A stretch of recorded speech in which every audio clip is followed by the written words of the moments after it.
Hey everyone, in this video I'm going to show you a step-by-step tutorial on how to use DSJ app. If you've just downloaded the DSJ app, it can feel confusing at first. There are multiple tabs, trading options, and features that aren't clearly explained. And here's the truth. If you don't understand what each section does, you're not really using the app, you're just clicking around and hoping for the best. First, open the DSJ app and log into your account. Now, tap on your profile icon in the top left corner. Inside your account center, you'll find verification status, transaction history, and the support center mainly. So, this is your control panel.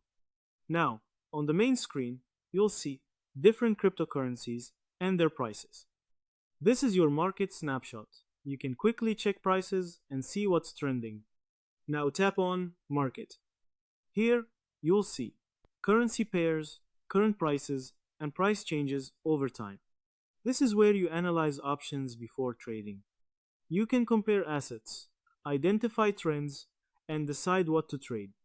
Now, go to Futures. Here you can execute trades, use call and put as the prices go up and down. This is where actual trading happens. Inside Futures, click Invited Me.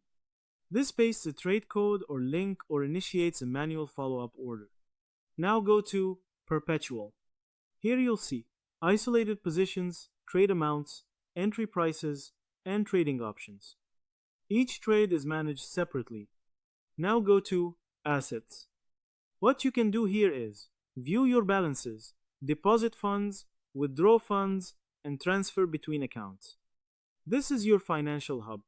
So everything related to your money is here. To summarize, using the DSJ app involves logging in, navigating through your profile for account details, using the home and market sections to monitor prices, trading through futures and perpetual sections, and managing your funds in the assets tab.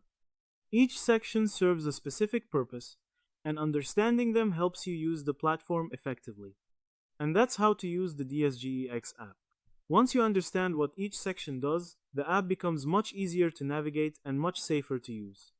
Don't rush into trading right away. Take time to explore each feature and understand how it works. The goal isn't just to use the app, it's to use it correctly. So that's how you do it. I hope you guys liked this video. Subscribe for more, like for more, and share for more. I hope to see you again. Goodbye.